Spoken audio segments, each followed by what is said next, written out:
Baik Bapak Ibu peserta webinar kita hari ini, langsung saja ini Bu Tanti ya. Baik. Kita teruskan dengan acara berikutnya. Ya, langsung kita akan praktik baik gerakan sekolah menyenangkan dari tim praktisi GSM Ibu Ratih Kumala Dewi SPD dari SDN Pendulan Moyudan Sleman Yogyakarta. Wah, ini dari kota saya ini Mas Rudi ya. Jogja ya.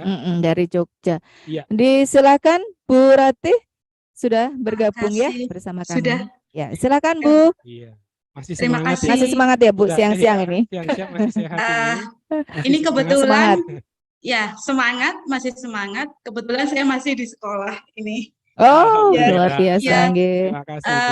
Biar situasinya juga lebih tenang karena kalau mungkin di rumah ini keriuhan anak-anak kecil. Iya. Ini spesial untuk Kabupaten Banyuwangi HUT-PGRI.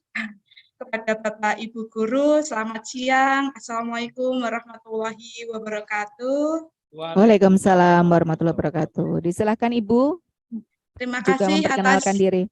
Oke.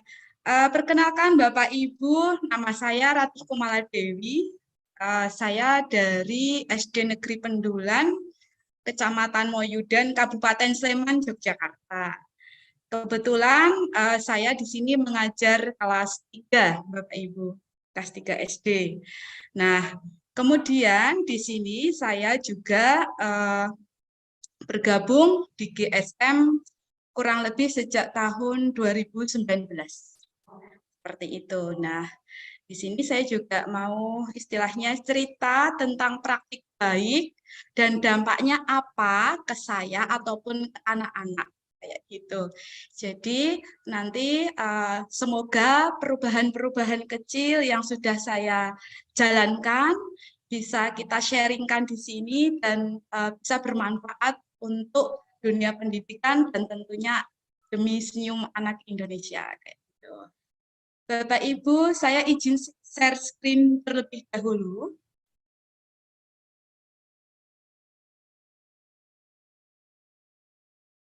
Oke. Ini sekolah kami, sekolah yang berada di ujung Kabupaten Semarang, di sebelah barat, perbatasan dengan Bantul, perbatasan dengan Kulon Progo.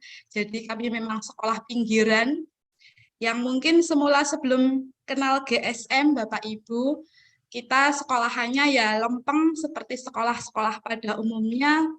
Jadi belum ada kegiatan atau inovasi yang kepada anak itu ya biasa pembelajaran hanya pembelajaran aja kayak gitu. Nah, tetapi bersyukur sekali saya mengenal GSM. Kemudian saya dikenalkan oleh Bapak Kepala Sekolah saya saat itu untuk belajar GSM ke SD yang sudah menjalankan GSM terlebih dahulu. Nah, kemudian di sana saya mengamati, saya ATM, amati, tiru, modifikasi, seperti itu yang saya lakukan. Kemudian ada kelanjutan dari itu, ada workshop dari GSM. Nah, banyak sekali ilmu-ilmu yang saya dapatkan di GSM. Nah, terutama ini Bapak Ibu. Di GSM tadi Pak Rizal sudah sudah menjelaskan banyak hal bahwa di dalam GSM itu tugas guru sebagai apa, kemudian kenapa harus menyenangkan, kayak gitu tadi sudah dijelaskan banyak oleh Pak Rizal. Nah, kalau saya di sini mau praktek baik aja. Apa yang sudah saya lakukan dari tahun 2019 sampai sekarang, perubahan apa yang terjadi? Nah, Bapak Ibu izinkan saya kalau di GSM itu sangat mudahnya itu untuk memahami ada 4 area perubahan GSM yang kalau dijalankan itu dengan hati tadi, itu berdampak sekali. Saya sudah merasakan banget. Itu yang pertama ada learning environment, ada pedagogical practice, ada karakter development, dan school connected. Nah, apa itu tadi yang namanya yang pertama? yaitu adalah penciptaan lingkungan yang positif etis. Bapak Ibu tahu bahwa di sekolah negeri seperti tempat saya itu juga sekolah negeri, sekolah pinggiran, itu memulai sesuatu itu juga tidak mudah untuk adanya sebuah perubahan. Perlu adanya contoh, adanya ketelatenan, keuletan, sehingga semua pihak itu benar-benar yakin dan mau menjalankan. Nah, kami dan saya dan Bapak Kepala Sekolah itu berusaha yang pertama adalah penciptaan lingkungan yang positif dan etis. Kenapa harus lingkungannya harus nyaman dulu, harus menyenangkan? Iya, karena tadi lingkungan itu tidak hanya untuk tempat, misalnya sekolah itu tidak hanya untuk tempat belajar aja, hanya untuk mencari ilmu aja. Tetapi sekolah ini sebagai rumah kedua. Bagaimana anak bisa merasa aman, bisa merasa nyaman berada di sekolah tersebut. Nah, kami berusaha dengan membangun connectivity dengan wali murid, itu mewujudkan sekolah impian kami dengan memanfaatkan area-area di lingkungan sekolah yang tadinya tembok-tembok itu lempeng hanya cuma dicat biasa, tapi kita manfaatkan dengan sumber daya yang ada dari bantuan dari Bapak Ibu Wali. Ini sudah terlihat di foto before after-nya. Jadi tadinya tembok yang mungkin hanya lempeng, lurus aja, nggak ada apa-apanya. Kita coba diberikan dengan sentuhan-sentuhan tulisan yang bermakna bagi. Nah, lanjutnya ini juga area parkir. Diketahui Bapak Ibu di foto before itu fotonya itu masih amburadul kayak gitu. Tempat parkir masih buat tempat tumpuan kayu. Tempat parkir natanya kayak gitu, enggak baru ya asal-asalan. Tapi setelah kita gabung di GSM, kita tuh berpikir bagaimana menciptakan lingkungan yang positif. Nah, kita mencoba berbenah dari sedikit demi sedikit. Kita mengubah area parkir ini dengan pertama mungkin dengan rambu-rambu lalu lintas, mengenalkan itu. Kemudian yang kedua, di sisi tembok itu kami menuliskan kata-kata motivasi yang harapannya anak akan termotivasi. Kebetulan parkir ini adalah tempat parkir sepeda, di mana di situ kalau di tempat kami banyak anak-anak itu nyepeda sendiri dari rumah ke sekolah. Jadi harapan kami itu sekolah itu tempat itu ada maknanya, filosofinya. Di situ anak-anak bisa mendapatkan kata-kata motivasi baik tiap pagi melihat apa yang baik gitu. Terus selanjutnya, Bapak Ibu, ini adalah lorong literasi yang ada di SD kami.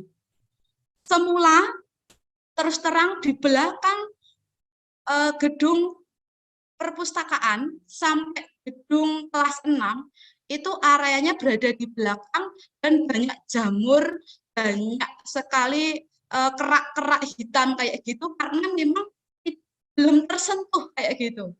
Nah, berkat bantuan wali ini pada hari Minggu, Bapak Ibu wali kelas 4, 5, 6 gotong royong untuk mengubah yang namanya area-area horror spot, area-area yang menakutkan menjadi area yang bermakna, yaitu menjadi yang namanya di tempat kita namanya zona literasi atau lorong literasi.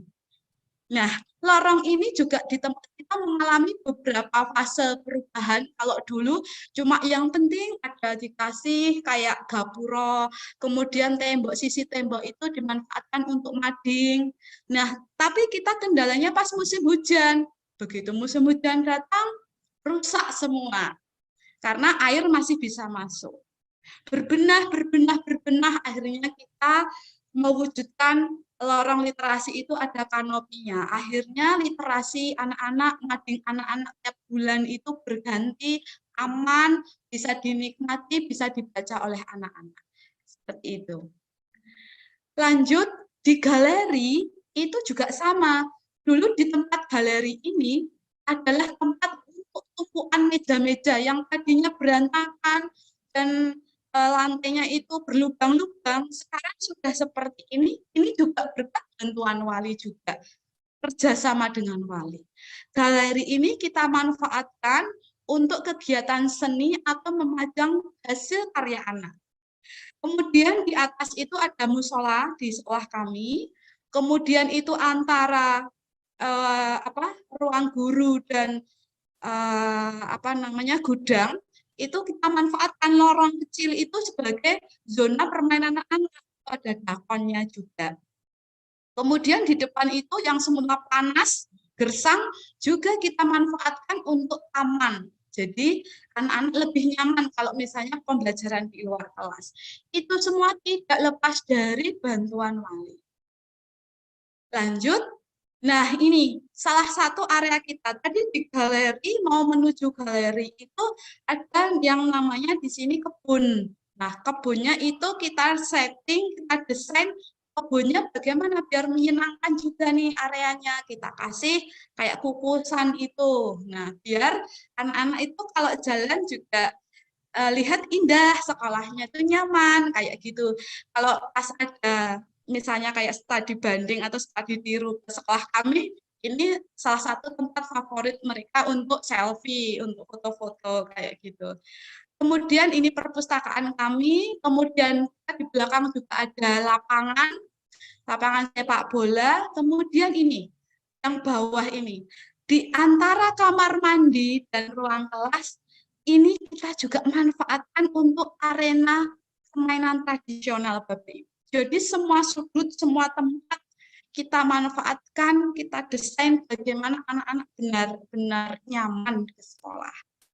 Nah, ini juga salah satu terakhir yang kemarin kita buat, yaitu bareng-bareng kerjasama antara guru, wali, dan semua pihak. Itu yang belakang itu, bagian belakang di lapangan itu ada sisi sebelah selatan, itu tempat kayak tumpuk-tumpukan kayak gitu, before-nya seperti itu. Kita buat, selanjutnya itu mau buat taman, biar akses untuk bermain, karena anak itu masih senang bermain. Nah, kita berikan akses itu. Nah, alhamdulillah, sedikit demi sedikit sudah terwujud. Nah, ini tadi yang saya ceritakan, di depan WC itu anak-anak nyaman aja. Kan biasanya depan WC itu bau atau bagaimana, ini enggak, jadi anak-anak tuh nyaman banget walaupun di depan WC tapi mereka enjoy. Nah, ini videonya berputar, ini salah satu kegiatan dari anak-anak pas istirahat atau pas masuk, ini kemarin sama kakak-kakak dari mahasiswa UGM. Nah, nih. Nah,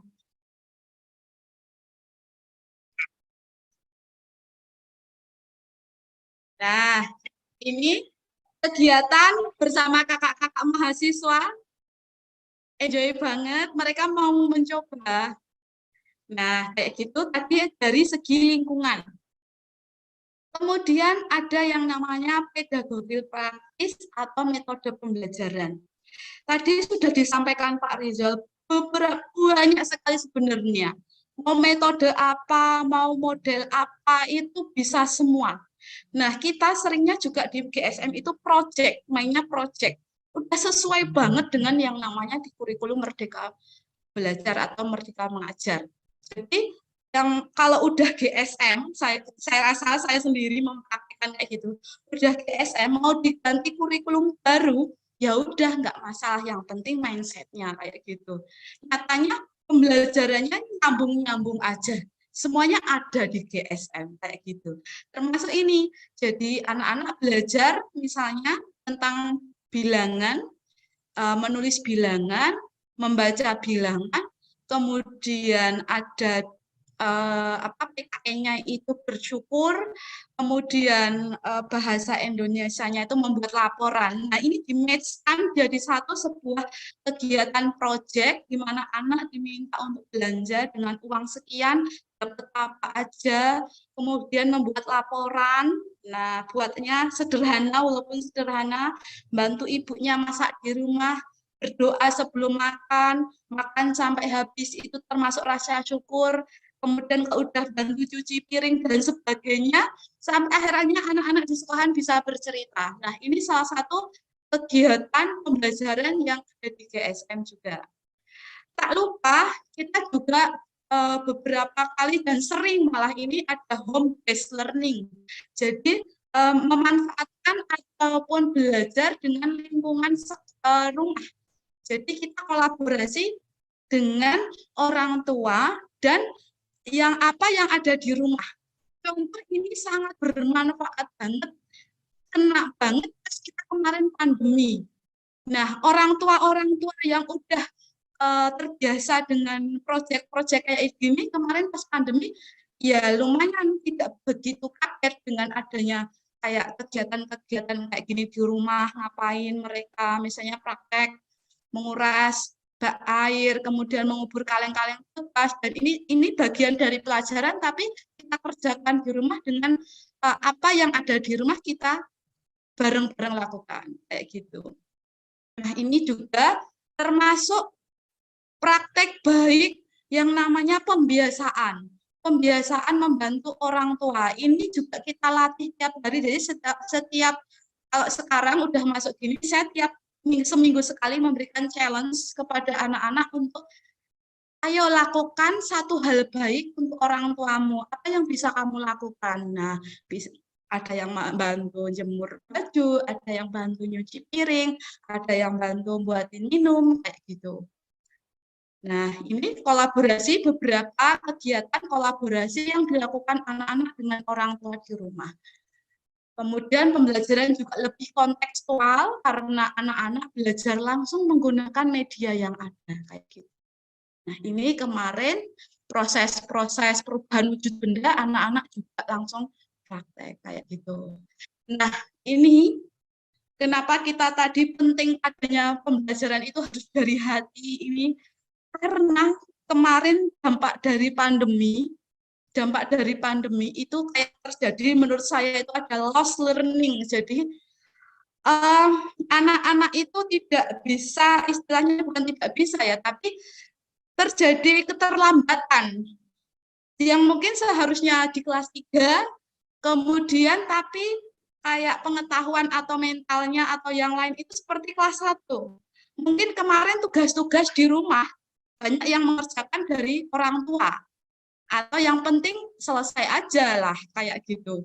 Nah, akhirnya setelah tatap muka, ada yang kelas 3 belum lancar membaca, ada yang kelas 3 belum lancar berhitung, ataupun yang belum lancar menulis. Nah, ini saya beri judul open-open, ini karena ada beberapa anak yang memang belum bisa. Jadi saya buatkan kayak flashcard, kemudian ini ada tutor sebaya, jadi teman-teman yang bisa kalau pas jam istirahat atau sebelum masuk itu bantu temennya walaupun cuma 5 menit, kayak gitu.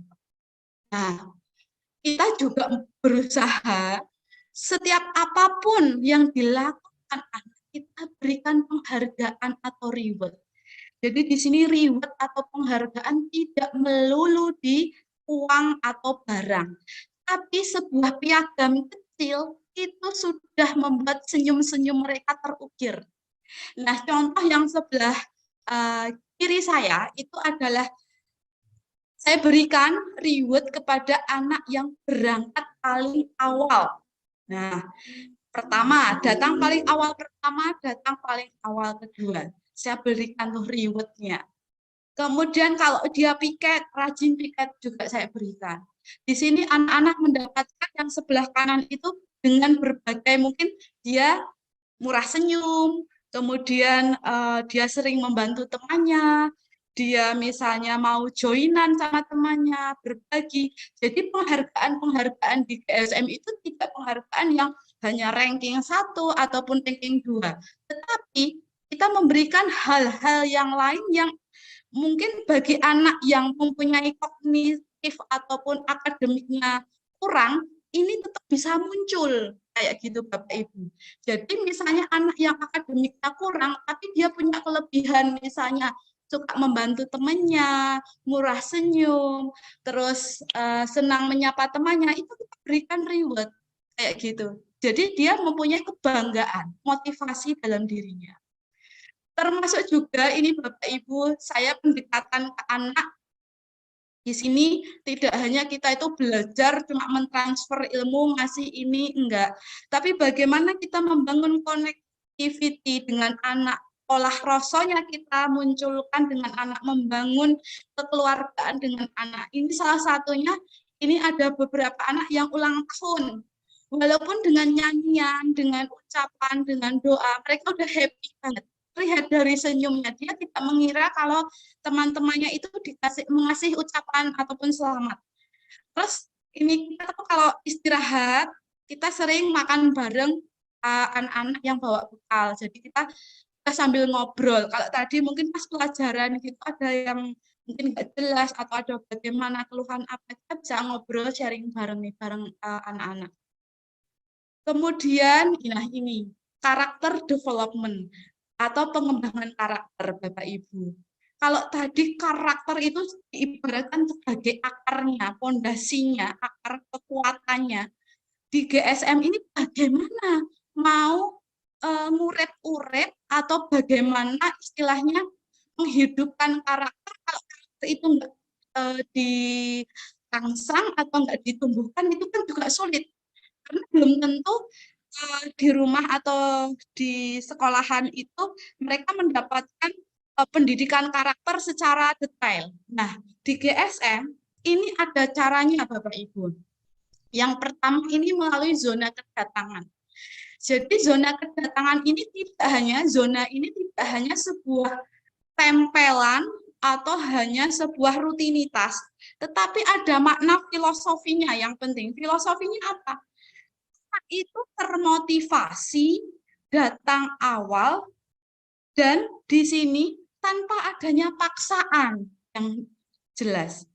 Contoh nih, di tempat saya itu dulu ada kejadian. Jadi kalau saya amati dulu itu saat awal, saat saya masuk ke GSM, saya itu mencoba hal yang paling istilahnya sederhana dulu. Jadi perubahan itu tidak usah yang membayangkan yang sulit-sulit, yang nggak mudah dulu lah, intinya kayak gitu. Kalau saya mencoba dari dulu yang pertama adalah zona kedatangan. Saya buat zona kedatangan dulu. Sambil saya rasakan perubahan apa yang terjadi dalam diri saya sebagai guru dan diri anak. Saya mencoba pertama saya tempelkan di situ. Anak-anak ajak buat zona kedatangan bareng-bareng dengan menggunakan barang bekas, yaitu jajanan bekas anak. Tak buatin buat kantongnya. Kemudian saya beli stick, kemudian anak-anak memberi nama.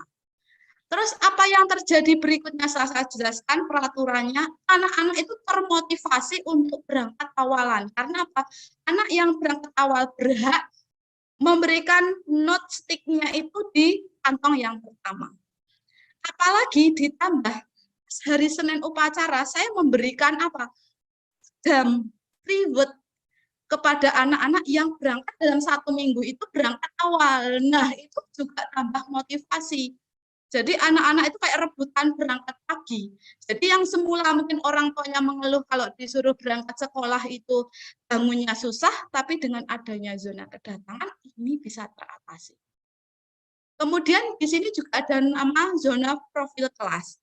Zona profil kelas ini adalah salah satu zona bagaimana anak saling mengenal, apalagi kemarin siswa baru atau pandemi. Anak-anak mungkin belum mengenal satu sama lain temannya, kemudian mungkin cuma kenal namanya, tapi nggak tahu alamat rumahnya di mana atau tanggal lahirnya berapa. Disinilah zona profil bermanfaat sekali. Kemudian zona kebaikan. Zona kebaikan ini gunanya apa? Memotivasi anak untuk selalu berbuat baik. Contoh, misalnya saya punya teman namanya Andi. Andi meminjami saya pensil. Cara penggunaannya seperti ini Bapak Ibu. Jadi misalnya Andi tadi meminjami saya pensil. Terus saya nulis tuh di kertas, Andi makasih ya aku udah dipinjami pensil. Jadi saya selaku yang dipinjami, mulut saya terbiasa untuk mengucapkan terima kasih. Karena saya rasa itu sekarang anak itu agak sulit mengucapkan terima kasih, maaf. Kayak gitu tuh sulit, kayak ketik kata ajaib kayak gitu tuh sulit. Nah, ini dalam zona kebaikan akan dilatih. Terima kasih ya, saya sudah dibantu dipinjemi pensil. Nah, Andi yang sesekali buka amplopnya, bangga dong. Wah, ini aku dikasih ucapan nih sama temenku. Berarti besok saya mau berbuat baik lagi ah. Nah, kayak gitu termotivasi. Jadi termotivasi, apalagi anak-anak. Ini penting banget. Kemudian ada zona cita-cita. Cita-cita ini menggambarkan mungkin tujuan untuk jangka panjang mereka itu pengen apa. Lanjut, yang ini ada yang namanya kesepakatan, Bapak Ibu. Kesepakatan ini penting sekali. Kenapa saya bilang penting? Karena pembelajaran ini mau didesain kayak apa, mau disetting kayak apa, kesepakatan ini menjadi kayak kuncinya. Misal, kesepakatan ini dibuat tujuannya ini kalau zaman dulu itu kayak tata tertib. Tapi bedanya dengan tata tertib, kesepakatan ini menggunakan kata-kata positif. Tidak menggunakan tidak menggunakan kata tidak boleh, atau tidak boleh menggunakan jangan. Contoh, misalnya, tidak boleh membuang sampah di sembarang tempat. Nah, itu kan masih pakai tidak tuh. Kesepakatannya misalnya, membuang sampah di tempat sampah. Jadi kalimatnya menggunakan kata-kata positif. Gitu. Nah, jadi kalau ada anak-anak yang misalnya membuang sampah sembarangan, kita ingatkan dengan kesepakatan kelas yang sudah disepakati bersama, kayak gitu. Kemudian ada zona kebersihan. Kenapa zona kebersihan ini juga penting? Ya, menurut saya juga setelah saya memahami ini, saya amati beberapa anak itu kalau habis piket, itu meletakkan sapu, meletakkan kemoceng, itu kayak lempar aja, asal bar gitu. Nah, dengan adanya zona kebersihan, setelah piket, ya ditaruh di tempatnya. Nah, ini melatih kedisiplinan dari hal-hal kecil kayak gini, ini manfaat banget. Nah, Bapak Ibu, ini juga ada yang namanya zona harapan. Harapan di sini ada harapan orang tua dan harapan anak. Kenapa ada dua ini? Ya, karena orang tua juga pasti berharap menitipkan atau harapannya ke anak sekolah misalnya di kelas 3 semester ini tuh harapannya apa? Ada juga lagi harapan anak, mesti anak itu punya harapan di 1 semester atau berapa ini yang sesuai ketentuan mau dibuat berapa bulan atau semester. Saya pernah pengalaman kayak gini. Dulu ada anak dari kelas 1 sampai kelas 2 itu selalu ditunggui, selalu diantar sama orang tuanya. Setelah adanya zona harapan ini, harapan orang tua, saya namanya Kiki saat itu. Orang tuanya itu berharap mudah. Saya berharap Mas Kiki bisa menjadi anak yang mandiri. Suatu saat saya kan juga baca, jadi nggak hanya aksesoris aja zona-zona itu. Jadi benar-benar olah rasanya mau saya timbulkan. Suatu saat saya ajak tuh anak membaca, silahkan ambil zona harapan orang tuanya masing-masing. Silahkan baca. Kalau seperti itu harapan orang tuamu, apa yang kamu rasakan? Mereka kan berpikir, kita ajak olah rasanya itu lewat SEL, namanya Social Emotional Learning kalau di GSM. Nah, apa yang kamu rasakan kalau orang tuamu ingin kamu mandiri? Saya ajak ngobrol, dialog. Dia jawab. Terus besoknya kamu mau apa? Dia juga jawab.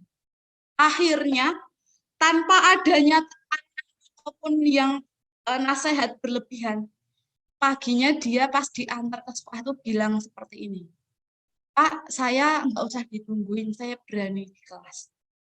Bapaknya langsung WA ke saya, Bu, ini kok kemudian anak saya mau ke sekolah sendiri, itu kenapa ya? Terus saya ingat-ingat kejadian kemarin. Kemudian saya sampaikan ke orang tuanya, bahwa kemarin ceritanya seperti itu tadi. Saya ajak anak untuk membaca harapan orang tua. Demikian juga sebaliknya, saat orang tua berkunjung ke sekolah, saya juga ajak orang tua membaca harapan anak. Karena belum tentu orang tua itu ngerti harapan anak itu apa, keinginan anak itu apa. Nah, lewat ini kita bisa tarik olah rasa anak dan olah rasa orang tua. Kemudian di DSM juga kita diajarkan yang namanya buddy. Buddy itu gunanya untuk mengurangi bullying. Karena sekarang ini marak ya, misalnya kakak kelas sama adik kelas ada geng-gengan. kemudian ngolok-ngolok, ngejek. Nah, ini melalui program Badi ini bisa meminimalkan yang namanya bullying. Kenapa bisa ya? Contohnya seperti ini. Saya mengajak anak-anak saat tahun ajaran baru. Ini anak-anak saya minta yang untuk kakak kelas pertama kasih manam menyambut adik-adik kelasnya. Kayak balon gitu pas. Jadi nyambut. Jadi yang adik kelas yang semula dari TK itu takut mungkin karena di lingkungan baru dari gerbang masuk ke kelas, kakak kelasnya nyambut, ayo sama kakak aja kayak gitu. Terus digandeng bareng-bareng. Nah, terus dalam LS pengenalan lingkungan sekolah, yang kenalin bukan gurunya, tapi kakak kelas. Misalnya ini loh, kelas 1, gurunya ini kelas 2, gurunya ini. Kalau mau ke toilet putrinya sebelah sini, toilet putranya sebelah sini, seperti itu. Termasuk juga saat kegiatan bakti sosial, kita juga badi. Jadi kakak kelas sama adik kelas dalam satu kelompok memberikan santunan, bantuan kepada warga sekitar yang kurang mampu. Nah, ini kebiasaan tahun ajaran baru di kelas, yaitu kakak kelas nyambut adik kelas, kemudian ada sesi gendong, ini Bu KS sebagai simbol menitipkan anaknya, dari orang tua nitipin anak, kemudian diemong gitu sama sekolah. Kemudian Bapak Ibu, ada lagi ini school connected, ini yang paling penting menurut saya, karena apa? Dengan adanya koneksi antara sekolah, guru, dan wali, ataupun lapisan masyarakat yang lain, kegiatan apapun, kalau sudah ada dukungan support terbesarnya, powernya ini, dari masyarakat, dari wali, ini sangat luar biasa. Kegiatan apapun didukung.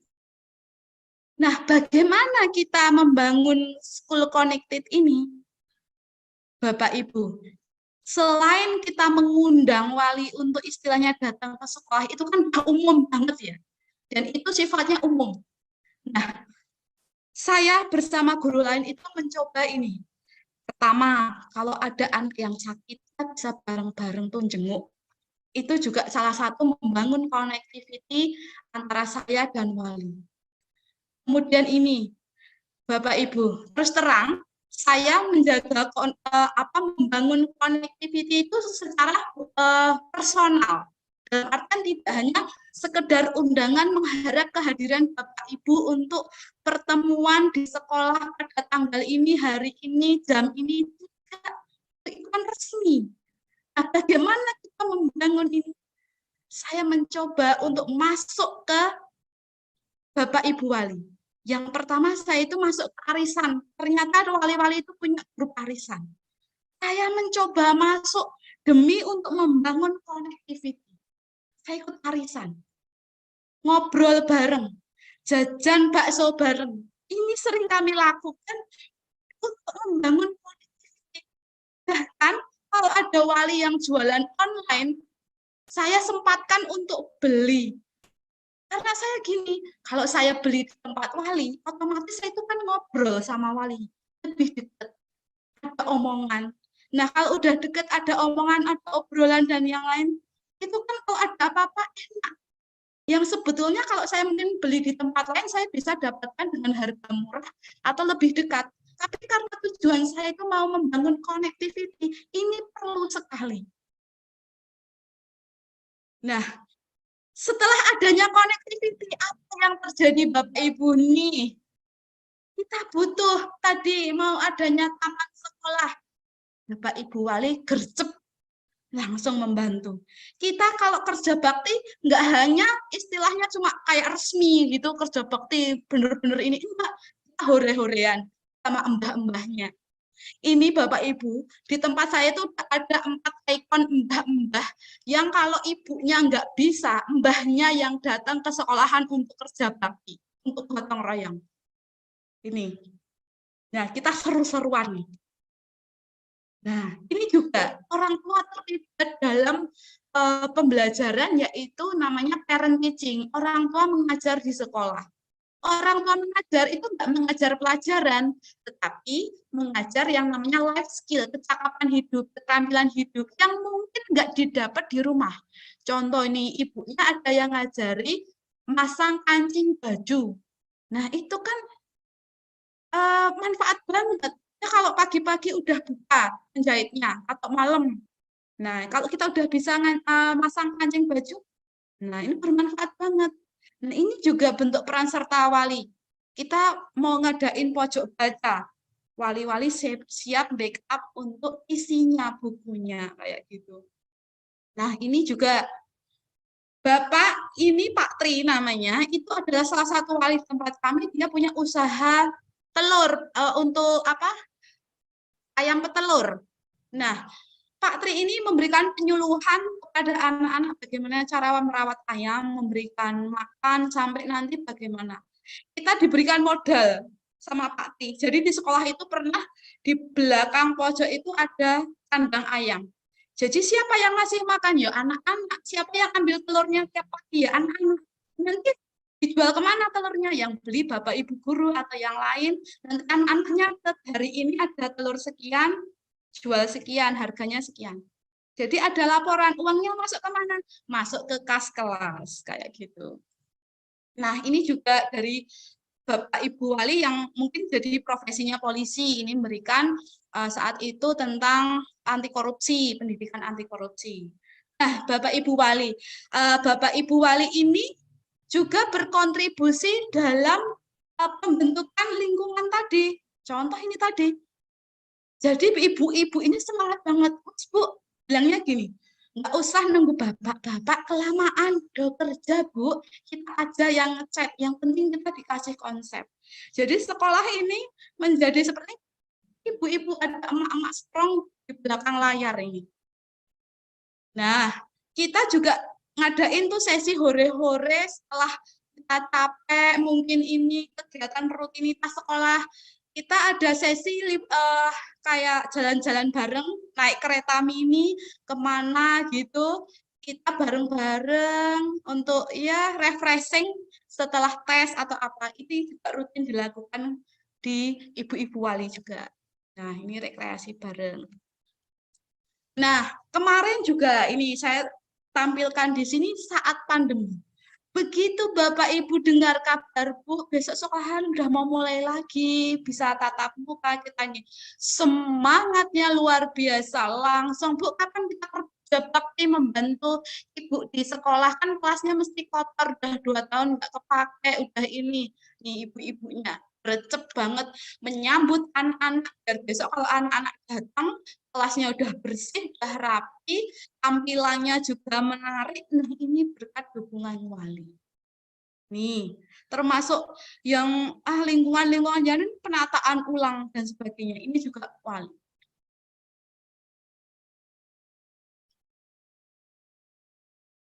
Nah, demikian Bapak Ibu, sedikit sharing atau cerita dari saya tentang perubahan apa dan apa yang sudah saya lakukan selama saya mengenal GSM, dan saya bersyukur sekali karena SD terutama negeri dan di pinggiran bisa istilahnya kayak udah seperti SD-SD yang nyaman, yang mungkin mendapatkan apa ya support dana yang mungkin luar biasa, tapi kalau yang ini yang penting kita awalnya bagaimana kita membangun koneksi antar wali kayak gitu, kemudian bisa tercipta yang namanya lingkungan yang positif tadi, kemudian pembelajaran orang tua mau terlibat di pembelajarannya, kemudian juga apa ya, sampai kemudian orang tua terlibat dalam kegiatan mungkin ekstra atau yang lain, ini karena berkat saya dikenalkan dengan GSM. Kayak gitu.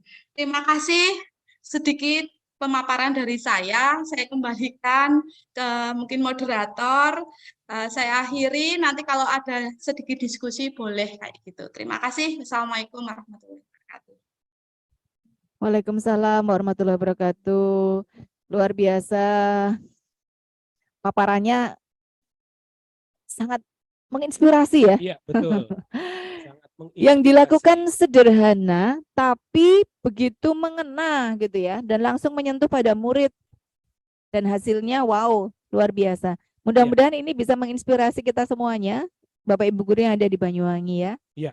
Tapi untuk sesi ini Bapak Ibu peserta webinar tidak kita buka sesi tanya jawab ya. Mm. Jadi terima kasih sekali lagi untuk Ibu Ratih Kumaladewi SPD dari Yogyakarta, Sleman, Jogja yang sudah memberikan paparan yang sangat luar biasa, bisa menginspirasi kita semua yang ada di Banyuwangi ya. Iya.